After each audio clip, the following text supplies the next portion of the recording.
ప్రశాంతంగా నిద్రపోయేందుకు నీంద్ యాప్లోకి అడుగుపెట్టండి. ఈ క్షణమే నీంద్ యాప్ను డౌన్లోడ్ చేసుకోండి. ఒత్తిడిని తగ్గించి ప్రశాంతమైన నిద్రలోకి మిమ్మల్ని తీసుకెళ్లే చక్కని కథలు, ధ్యాన పద్ధతులు, ఆహ్లాదకర సంగీతాన్ని మీరు నీంద్ యాప్లో మాత్రమే వినండి.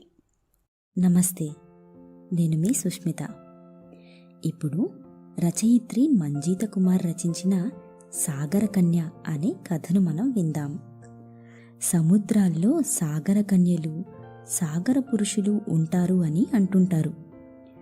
ఎన్నో కథల్లో మనం వినే ఉంటాం. అసలు సాగరకన్యలు లేరని కొందరంటుంటే ఉన్నారని మరికొందరి వాదన. అదలా ఉంచితే ఈ కథలో సాగరకన్యలను అలంకార వస్తువులుగా చేసిన రాజుకు ఏ గతి పట్టింది? అతడికి సాగరకన్య ఎలా బుద్ధి చెప్పింది? ఆ తరువాత రాజుకు ఏం జరిగింది అన్నదే ఈ కథ. అయితే మనం కథ వినడం ప్రారంభించే ముందు సౌకర్యవంతమైన స్థితిలోకి వెళదాము. మీకు ఇష్టమైన రీతిలో పడుకొని అన్ని లైట్లను ఆఫ్ చేసి మీ కళ్ళు మూసుకోండి. నెమ్మదిగా గాలి పీలుస్తూ పూర్తిగా లోతైన శ్వాస తీసుకుని వదలండి. ఈ ప్రపంచాన్ని, ఇవాల్టి జ్ఞాపకాలను మెల్లగా పక్కకు నెట్టి క్రమంగా నిద్రలోకి జారుకునే సమయం ఇది. మరోసారి నెమ్మదిగా గాలి పీలుస్తూ లోతైన శ్వాస తీసుకుని మీ శరీరంలోని ఒత్తిడిని బయటకు వదిలివేయండి. ఇప్పుడు మీరు చేయాల్సిందల్లా విశ్రాంతి తీసుకోవడం, సేద తీరడం, మునుపటి స్థితికి రావటం. మీరిప్పుడు మంచం మీదున్నారు. రోజువారీ అలసట నుంచి మీ శరీరం విశ్రాంతి తీసుకుంటున్నట్లుగా మీకు అనిపిస్తుంది.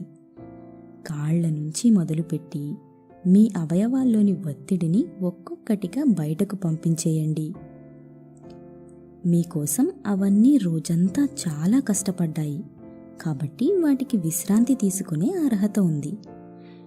ముందుగా మీ పాదాల్లో మొదలైన విశ్రాంత అనుభూతి క్రమంగా మీ మోకాలి క్రింది భాగానికి చేరుతుంది.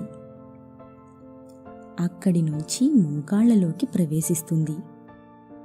ఇప్పుడు మీ కాలి ఎగువ భాగాన్ని విశ్రాంతి తీసుకొనివ్వండి. ఈ విశ్రాంత అనుభూతి క్రమంగా మీ పొత్తి కడుపు నుంచి వెన్నెముక మీదుగా ఎగువ వీపు వరకు వచ్చి తరువాత ఛాతీలోకి ప్రవహిస్తున్నట్లుగా గుర్తించండి.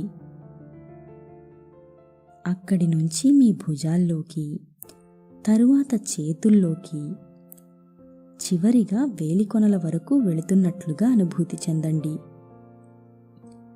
ఆపై మీ మెడ, తల, ముఖం వరకు ఆ అనుభూతి ప్రవహిస్తుంది. ఇప్పుడు మీ శరీరం మొత్తం ప్రశాంతంగా, రిలాక్స్డ్గా నిద్రకు సిద్ధంగా ఉంది. త్వరలో మీరు చక్కని నిద్రలోకి జారుకుంటారు. డ్రీమ్ ల్యాండ్లో ప్రశాంతంగా ప్రయాణిస్తారు. ఈ ప్రయాణం ఉదయం వరకు కొనసాగుతూ ఉంటుంది. కాబట్టి మీరు కథను వింటున్నప్పుడు మీ శ్వాసను కూడా అనుసరించండి. అద్భుతమైన నిద్రానుభవం కోసం మీ శరీరం మొత్తానికి విశ్రాంతినిస్తూ స్థిరంగా ఉండండి. ఇప్పుడిక కథలోకి వెళదాం. అద్భుతమైన సాగర తీరం. నీలిరంగు అలలు ఎగసిపడుతుంటే భానుడి కిరణాల తాకిడి వాటికి తోడైతే ఎంత అందంగా ఉంటుందో వర్ణించలేం. సువిశాల మెసీక్షా నగరం కూడా అంతే. సుందర సాగరం ఒకవైపు, ఆకాశాన్ని తాకేలా నిర్మించబడ్డ అత్యంత కాంతిమయమైన రాజభవనం మరోవైపు చూపు మరల్చుకోనివ్వవు. ఈ రాజ్యాన్ని పాలిస్తున్న మహారాజు త్రికంఠుడు. ప్రపంచాన్ని జయించానన్న ఆనందంతో విర్రవీగుతూ ఉంటుంటాడు. ఎంతోమంది రాజులను తన భటులుగా, వాళ్ల భార్యలను తన భార్యలుగా, బానిసలుగా చేసుకున్నాడు. అలాంటి మహారాజు కన్ను రాజభవనం పక్కనున్న సాగరంపై పడింది. ఈ సాగరంలో 5 మత్స్యకన్యలు ఉన్నారని, వారి అందం చూస్తే తనివి తీరదని అతడు చిన్ననాటి నుంచి వింటూ వస్తున్నాడు. ఎలాగైనా ఆ సాగర కన్యలను భూమిపైకి తీసుకువచ్చి తన మందిరంలో అలంకరణ వస్తువులుగా పెట్టుకోవాలని అతడికి దుర్బుద్ధి పుట్టింది. ఈ విషయాన్ని వెంటనే మంత్రిమండలిని పిలిపించి తెలియజేశాడు. కానీ మహారాజా, సముద్ర గర్భానికి వెళ్లాలంటే మానవ మాతృల వల్ల అవుతుందా? అదెంతో సాహసంతో కూడుకున్న పని కదా అన్నాడు మహామంత్రి జలేంద్రుడు. మీలా భయపడుతూ కూర్చుంటే ఇన్ని రాజ్యాలను ఎలా గెలిచేవాడిని? కొండలు గుట్టలు దాటిన నాకు, పర్వతాలు అధిరోహించిన నాకు ఈ సముద్రం ఒక లెక్క? ఏం పర్లేదు, నా పయనానికి అన్నీ సిద్ధం చేయండి అన్నాడు రాజు అహంకారంతో. చిత్తం, తమ ఆజ్ఞ అంటూ అక్కడ్నుంచి కదిలాడు జలేంద్రుడు, అతడి బృందం. ఏమిటి విపరీత ధోరణి? సముద్ర గర్భంలోకి వెళ్ళి సాగర కన్యలను తీసుకువచ్చి వారిని అలంకార వస్తువులుగా పెట్టుకుంటారా? అంతగా కోరిక ఉంటే శిలాప్రతిమలే చేయించుకోవచ్చు కదా అన్నాడు జలేంద్రుడు కోపంగా తన బృందంతో. రాజు తలుచుకుంటే దెబ్బలకు కరువా అని ఊరికే అనలేదు. మనం పేరుకే మంత్రిమండలి, అన్ని నిర్ణయాలు ఆయనవే. కుక్కిన పేనులా పడుండడం తప్ప మనమేమీ చేయలేం అన్నాడు జలేంద్రుడి సహమంత్రి ఉపాసనుడు. వినాశకాలే విపరీత బుద్ధి అని ఇప్పటికే ఎన్నో రాజ్యాలను చీల్చి చెండాడాడు. రాజులను నానా హింసలు పెడుతూ వారి భార్యలను తన భార్యలుగా చేసుకున్నాడు. వారి పిల్లలను జైల్లో పారేశాడు. ప్రజల ఇళ్ళు పొలాలను కాల్చిపారేశాడు. వారికి నిలువ నీడ, తిండి, నీరు, గుడ్డ లేకుండా చేశాడు. భూమిపై చేసిన పాపపు కృత్యాలు చాలవని ఇప్పుడు సముద్ర గర్భంలోకి వెళతాడట. పోని అక్కడే చావని, దరిద్రం వదిలిపోతుంది. కోపంతో ఊగిపోయాడు మరో మంత్రి బలేంద్రుడు. గట్టిగా మాట్లాడకండి, రాజభవన గోడలకు కళ్ళు చెవులు ఉంటాయి. మనకెందుకొచ్చిన గోలా? వాడి చావు వాణ్ణి చావనిద్దాం, ఏర్పాట్లు చేద్దాం, అంతా ఈశ్వరుడే చూసుకుంటాడు అన్నాడు జలేంద్రుడు. రాజు ఆజ్ఞ మేరకు తమ మెదళ్లకు పదును పెట్టి సముద్ర గర్భాన్ని చీల్చుకుంటూ వెళ్లే ఒక అధునాతన ఓడను తయారు చేయించారు. అందులోనే స్నానాల గది, వంటశాల, భటులకు విశ్రాంతి గృహం, మహారాజుకు సకల హంగులతో ఒక విలాసవంతమైన గదిని ఏర్పాటు చేశారు. ఎంత పెద్ద తుఫాను వర్షం వచ్చినా, అలలు కమ్మేసినా ఆ ఓడకు ఏమీ కాకుండా తగు జాగ్రత్తలు తీసుకున్నారు. అన్నీ సిద్ధం చేసి మహారాజుకు కబురు చేశారు. మహారాజు ఓడను పరిశీలించేందుకు విచ్చేశారు. బహుబాగున్నది ఓడ. నాకు తెలుసు, నా దగ్గరున్న 3 మంత్రులు మహా తెలివైన వారని. సముద్ర గర్భంలో పయనించే ఓడను తయారు చేయడం చరిత్రలోనే ఇదే తొలిసారనుకుంటా. ఓడలోనే అన్ని హంగులు పెట్టారే. అవునన్నట్టు సాగర కన్యలను ఎక్కడ బంధించి పెట్టాలి? అందుకోసం ఓడలో ఎలాంటి నిర్మాణం చేశారు అని అడిగాడు మహారాజు. మహారాజా, ఈ పేటికలు సాగర కన్యల కోసమే. ఇటు చూడండి, ఈ 5 సిద్ధం చేశాము. ఇవి సరిపోతాయి అనుకుంటున్నాము అన్నాడు జలేంద్రుడు. తప్పకుండా సరిపోతాయి, సందేహమేలా, శభాష్ అంటూ మంత్రులను పొగిడాడు మహారాజు. అన్నట్టు నేను తిరిగి వచ్చేంతవరకు రాజభారం మీదే అంటూ మంత్రిమండలికి కొన్ని సూచనలు చేశాడు. మహారాణి, మీరు జాగ్రత్త, మేము త్వరితగతిన పోయి వచ్చదము అంటూ భార్య త్రిలోకిని వద్ద సెలవు తీసుకున్నాడు. త్రిలోకిని ఇదంతా వ్యర్థ ప్రయాస అని మనసులో అనిపించినా భర్తను ఎదిరించే ధైర్యం చాలక మౌనంగా ఉండిపోయింది. మహారాజు పయనం మొదలయ్యింది. 5 భటులతో మహారాజు సముద్ర గర్భంలోకి వెళ్లసాగాడు. ఓడ మెల్లగా కదలసాగింది. భటుల్లో భయం నెలకొంది. మహారాజు మాత్రం ఆతృతగా ఎదురుచూడసాగాడు. క్షణాలు యుగాల్లా గడుస్తున్నాయి. ఓడలో ఏర్పాటు చేసిన అద్దాల కిటికీల గుండా మహారాజు సముద్రంలోని అందాలను ఆస్వాదించసాగాడు.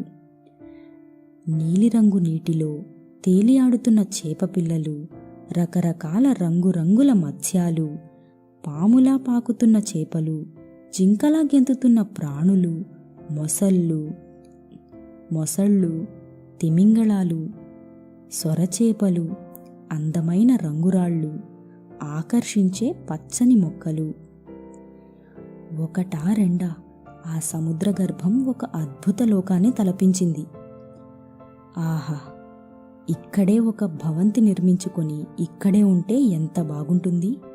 సముద్రం సుందరంగా ఉంటుందని విన్నాను, కానీ మరీ ఇంత చూడముచ్చటగా ఉంటుందని ఊహించలేదు అనుకున్నాడు. అలా లోతుల్లోకి, మరింత లోతుల్లోకి వెళ్ళసాగింది ఓడ. అలా చాలా దూరం ప్రయాణించాక ఒక చోటుకు చేరుకుంది ఓడ. అక్కడే కళ్ళు మిరుమిట్లు గొలిపే ఒక సువర్ణ జలపాతం ఉంది. ఆ జలపాతంలో హాయిగా జలకాలాడుతున్నారు 5 మత్స్యకన్యలు. అంతే, మహారాజు ఆనందానికి అవధుల్లేకుండా పోయాయి. ఎలాగైనా మత్స్యకన్యలను బంధించాలని అనుకున్నాడు. ఏమాత్రం ఆలస్యం చేయకుండా ఓడలో నుంచి మెల్లగా వలలను బయటకు విసిరాడు. అవి ఏంటో తెలుసుకునే లోపే మత్స్యకన్యలు ఆ వలలో చిక్కుకుపోయారు. ఒక మత్స్యకన్య మాత్రం వల నుంచి కిందికి దుమికి పారిపోయింది. మిగిలిన 4 మాత్రం వలలో చిక్కుకున్నారు. వెంటనే మహారాజు ఆ వలలను భటుల సాయంతో ఓడలోకి లాగి ఒక మీటను నొక్కాడు. అంతే, వాయువేగంతో ఓడ అక్కడ్నుంచి బయటకు వచ్చేసింది. అలా సముద్రం పైభాగానికి వచ్చి ప్రయాణించసాగింది. మీరే నా మత్స్యకన్యలు, బహుసుందరంగా ఉన్నారు. ఇంతకీ మీ పేర్లేమిటి అనడిగాడు మహారాజు. ఓరి దుర్మార్గుడా, మేమెవరమో తెలుసా? సముద్ర చక్రవర్తి జంబులీకుడి భార్యలం. మమ్మల్ని ఎత్తుకొచ్చావని తెలిస్తే మహారాజు నిన్ను ఊరికే వదిలిపెట్టడు. నిన్ను వధించి నీ మాంసాన్ని చేపలకు ఆహారంగా వేస్తాడు, జాగ్రత్త అని బెదిరించింది మొదటి భార్య ప్రేక్షిత.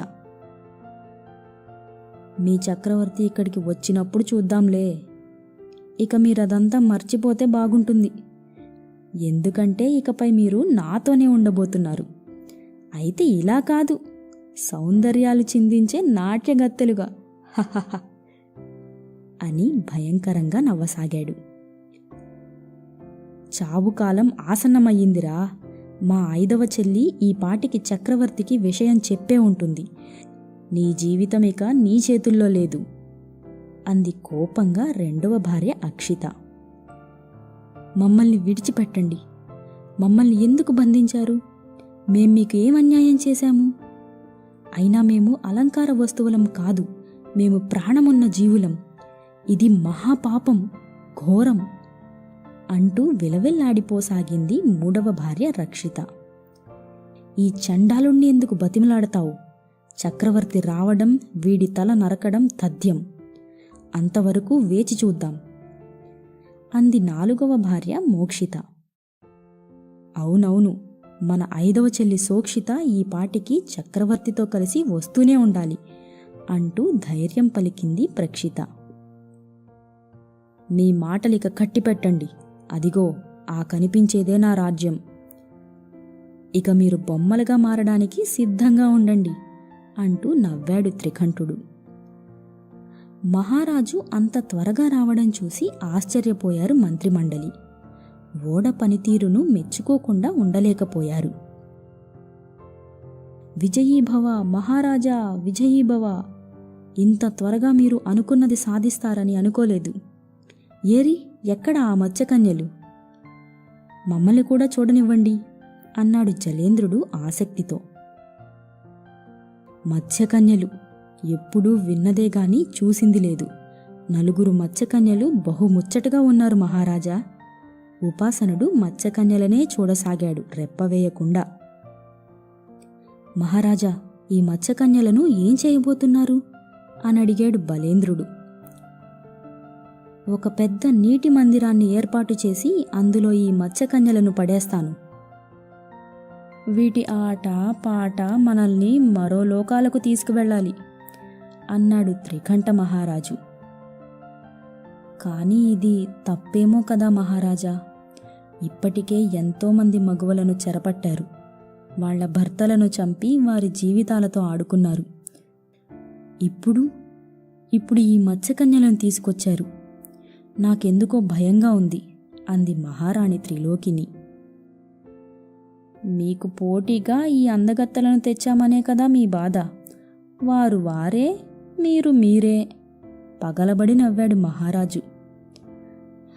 మహారాజు ఎవ్వరి మాట వినడని, ఒకవేళ ఎవరైనా ఎదురు మాట్లాడితే చీకటి గృహంలో తిండి నీరు లేకుండా పారేస్తాడని తెలిసి ఇక ఎవ్వరూ ఏమీ మాట్లాడలేదు. అయితే మంత్రులారా, మరోమారు నేను సముద్ర గర్భానికి వెళ్లాల్సి ఉన్నది. 5 మత్స్యకన్యలలో ఒక సాగరకన్య తప్పించుకొని పారిపోయినది. ఈ 5 సముద్రరాజు భార్యలట. అతడేమో పరాక్రమవంతుడట. చూద్దాం ఎలా వచ్చి భార్యలను కాపాడుకుంటాడో అంటూ నవ్వుతూ తన మందిరానికి వెళ్ళిపోయాడు మహారాజు. పాపం మత్స్యకన్యలు ఎంత రోధిస్తున్నారో అంటూ వాటినే చూస్తూ బాధపడసాగాడు ఉపాసనుడు. మనం ఏదన్నా సాయం చేద్దామంటే మహారాజు వేసే శిక్షలను తలుచుకొని భయమేస్తోంది. ఈ మత్స్యకన్యల కర్మ ఇంతేనని వదిలివేయవలసిందే ఇక అన్నాడు జలేంద్రుడు. చూద్దాం, ఈ మత్స్యకన్యల భర్త వచ్చి ఏమన్నా చేస్తాడేమో. మన రాజ్యానికి ఏదో కీడు జరగబోతోందని మాత్రం నాకు అనిపిస్తోంది సందేహంగా అన్నాడు బలేంద్రుడు. అలా వారు మాట్లాడుకుంటుండగా భటులు వచ్చి మత్స్యకన్యలను ఒక నీటి తటాకంలో వేశారు. చుట్టూ దీపాలతో అలంకరించారు. మహారాజు 2 ఘడియల్లో వస్తారు. మీరు ఏడుపు మాని నృత్యం చేయడానికి సిద్ధంగా ఉండండి అన్నారు భటులు. నృత్యమా అంటూ ఆ జలకన్యలు ఏడుస్తూ ఉండిపోయారు. ఈలోగా మత్స్యకన్యలను ఎవరో రాజు వచ్చి ఎత్తుకుపోయిన విషయాన్ని భర్తకు తెలియజేసింది 5వ రాణి సోక్షిత. ఎవరా దురహంకారి? నా రాజ్యానికే వచ్చి నా రాణులను బలవంతంగా అపహరించుకు వెళతాడా? వెంటనే అతడిపై యుద్ధం ప్రకటించండి అని అరిచాడు సముద్ర చక్రవర్తి.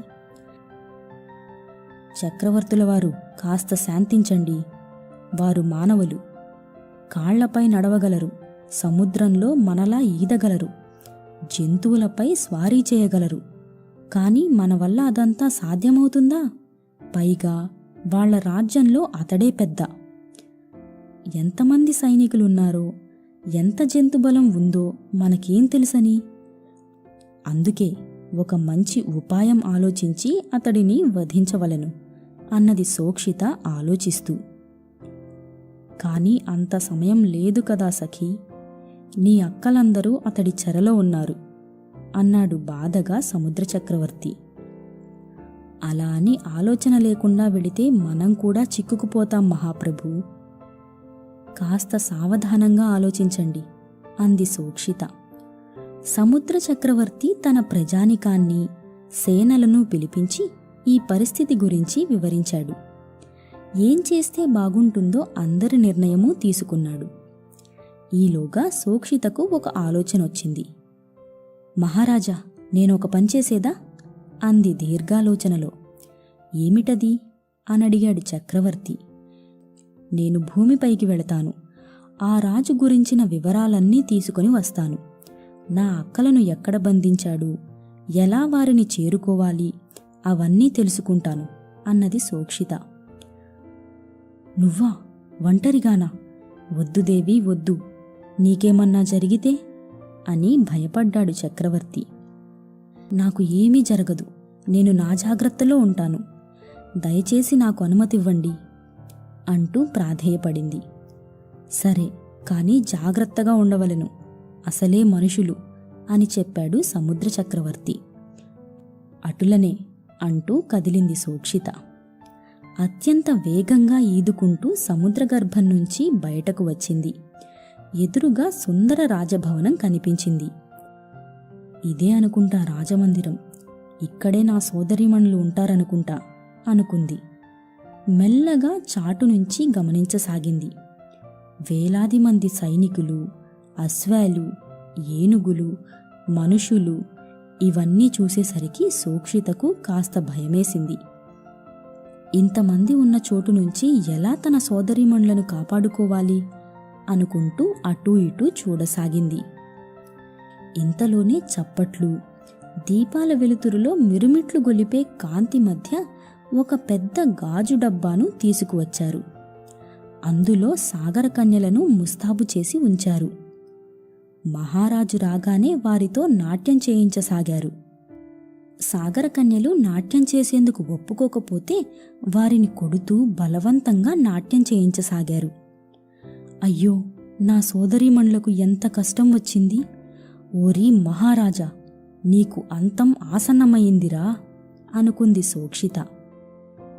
అప్పుడే అక్కడి గట్టు దగ్గరకు వచ్చి కూర్చున్నారు ఉపాసనుడు, జలేంద్రుడు. ఆ సాగరకన్యలను చూస్తే జాలిగా ఉందిరా. పాపం వాళ్ల మానాన్న వాళ్ళు వాళ్ల లోకంలో ఉంటే పట్టుకొచ్చి ఇక్కడ పారేశాడు. అతడి ఆనందం కోసం వాళ్ల ఆనందాన్ని హరించాడు. మన రాజు వంటి నీచుడు, నికృష్టుడు మరెక్కడా ఉండడు అని మాట్లాడుకోసాగారు. మానవులారా, మానవులారా అంది సోక్షిత. అవాక్కై అటూ ఇటూ చూశారు ఉపాసనుడు, జలేంద్రుడు. ఇక్కడ మానవా, నీటిలో చూడండి అంది సోక్షిత తన తోకతో నీటి శబ్దం చేస్తూ. ఓ జలకన్య, వెళ్ళిపోవమ్మా. ఇక్కడ ఇప్పటికే 4 జలకన్యలను మా రాజు బంధించాడు. ఇప్పుడు నిన్ను చూశాడనుకో, నీ పని అంతే అన్నాడు ఉపాసనుడు. చూస్తుంటే మీరు మంచివారిలా ఉన్నారు. ఆ 4 నా అక్కలు.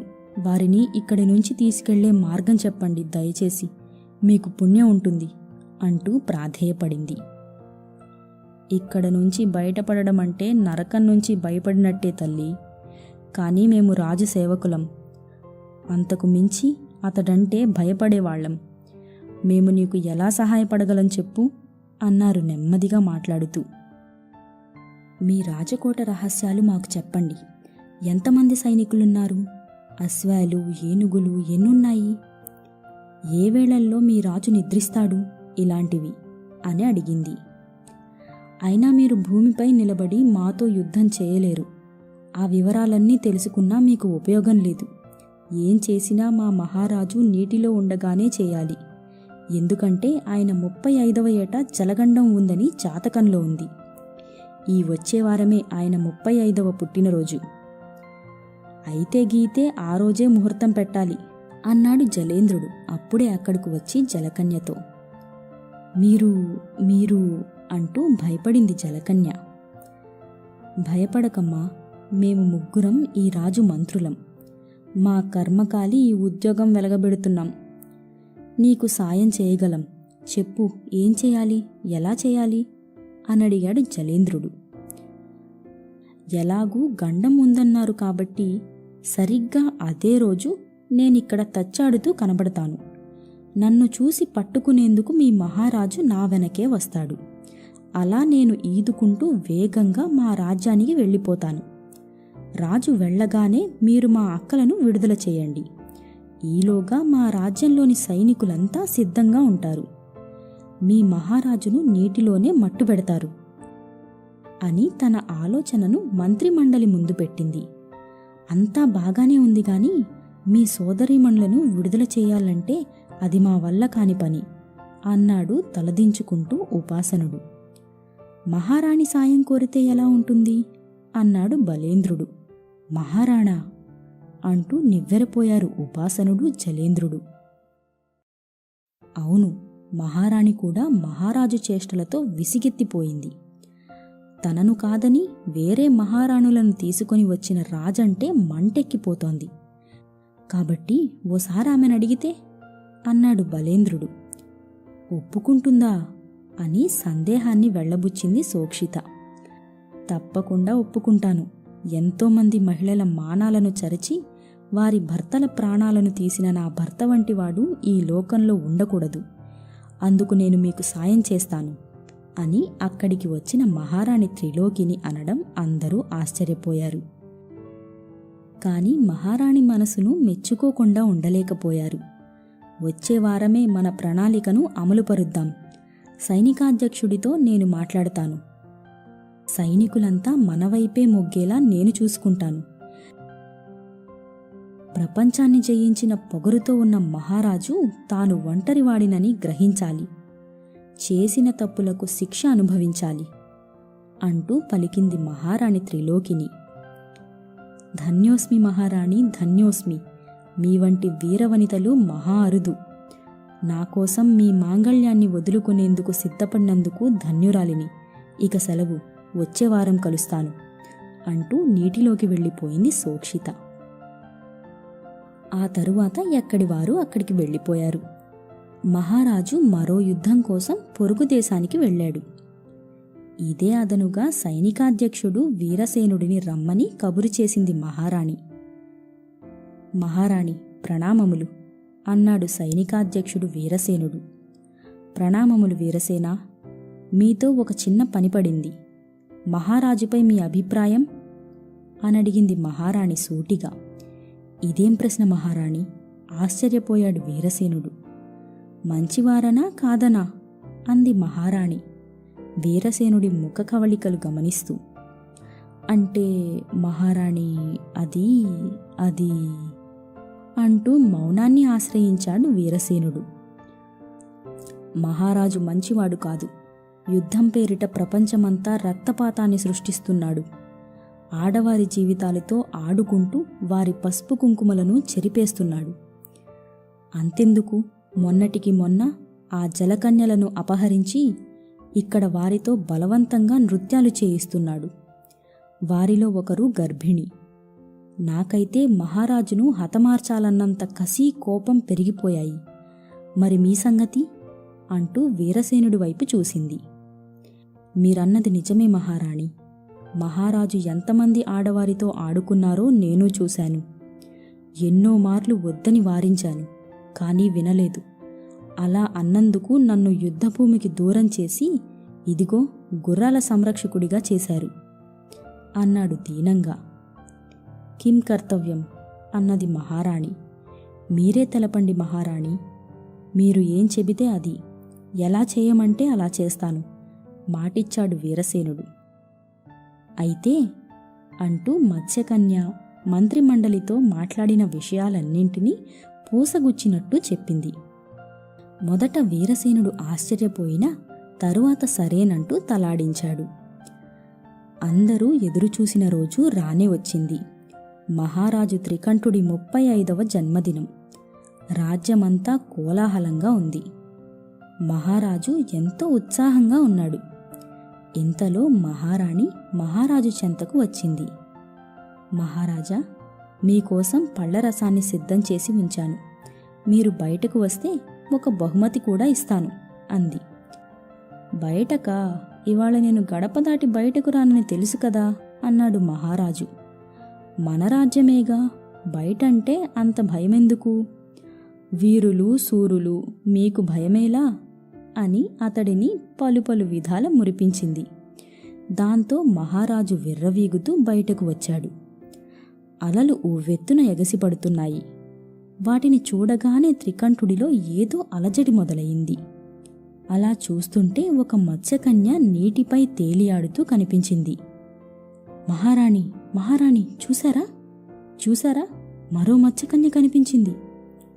వెంటనే ఆ మత్స్యకన్యను పట్టుకు వస్తాను. కాని నేను నీటిలోకి వెళ్ళకూడదే అంటూ ఏదో ఆలోచించసాగాడు. నీటిలోకి వెళితే ఏమవుతుంది మహారాజా? మీరు వీరాధివీరులు. ఎంతటి సమస్యనైనా ఆపదనైనా చిటికెలో తీర్చేస్తారు. అవన్నీ ఆలోచించకండి. గతంలోలాగా ఓడలో వెళ్ళి ఈ మత్స్యకన్యను తీసుకొచ్చేయండి. అప్పుడు ప్రపంచమంతా మిమ్మల్ని ఒక వీరుడిగా గుర్తిస్తుంది అని ఉత్సాహం నింపింది.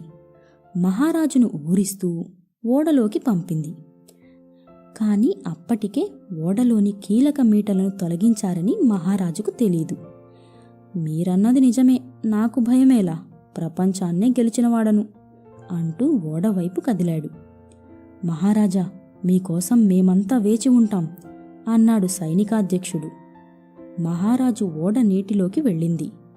కాసేపు ఓడలో ప్రయాణించాక, భటులారా, నాకు కాస్త మంచినీళ్లు అందించండి అన్నాడు ఓడలో మహారాజు.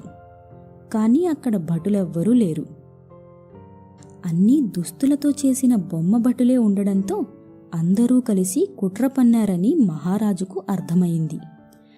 ఈలోగా మహారాణి సైనికాధ్యక్షుడి సాయంతో 4 మత్స్యకన్యలను నీటిలోకి విడుదల చేసింది. సోక్షిత వీరందరినీ చూసి ఆనందంతో ఉప్పొంగిపోయింది.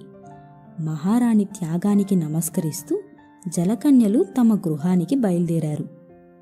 ఇటు మహారాజుకు ఓడను నడపడం చేతకాలేదు. ఓడ అటూ ఇటూ అలలపై కదులుతూ నీటిలో మునిగిపోయింది. లోపల ఒక పెద్ద రాతిని ఢీకొట్టి ముక్కలయింది. ఇదంతా కుట్ర, ఓడను కూడా పాడు చేసి అందులో నన్ను పంపారు. నేను భూమిపైకి వెళ్ళగానే ఈ కుట్రలో పాలు పంచుకున్న అందరి ప్రాణాలు హరిస్తాను అనుకుంటూ పళ్ళు కొరకసాగాడు. ముక్కలైన ఓడ నుంచి మహారాజు బయటపడ్డాడు. గాలి పీల్చుకోవడం కష్టంగా మారింది. మొసళ్ళు, తిమింగళాలు అక్కడికి వచ్చి మహారాజును తినేందుకు ఉత్సాహపడ్డాయి. అప్పుడే అక్కడికి వచ్చిన సముద్ర చక్రవర్తి తన 5 భార్యలు క్షేమంగా రాజ్యానికి చేరడంతో సంతసించాడు. 5 మత్స్యకన్యలను చూసిన మహారాజు, మీరంతా ఎలా వచ్చారు? ఎవరు మిమ్మల్ని విడుదల చేసింది అంటూ మండిపడ్డాడు. మమ్మల్ని ఆట బొమ్మలను చేసి ఆడిస్తావా? ఇదే నీకు శిక్ష అంటూ 4 జలకన్యలు మొసలి వైపు చూశారు. మొసలి టక్కున వచ్చి అతడి చేతులను పీక్కుపోయింది.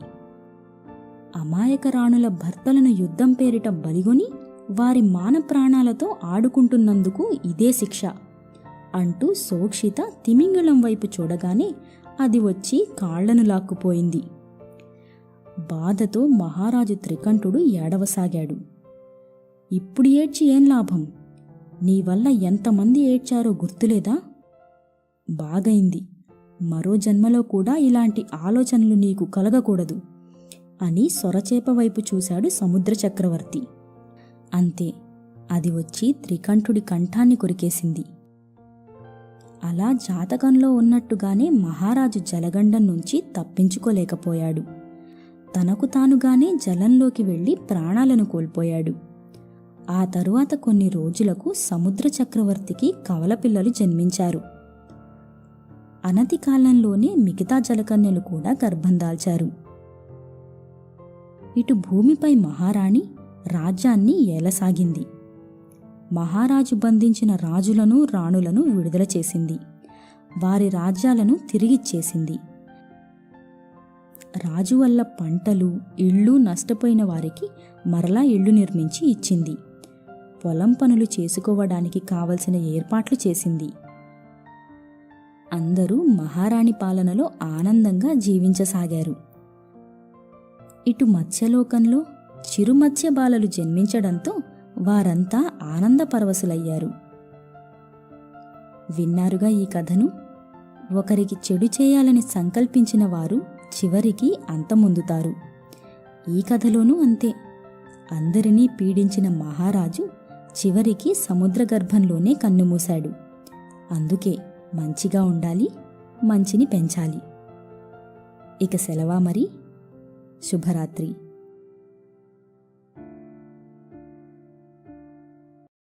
ప్రశాంతంగా నిద్రపోయేందుకు నీంద్ యాప్లోకి అడుగుపెట్టండి.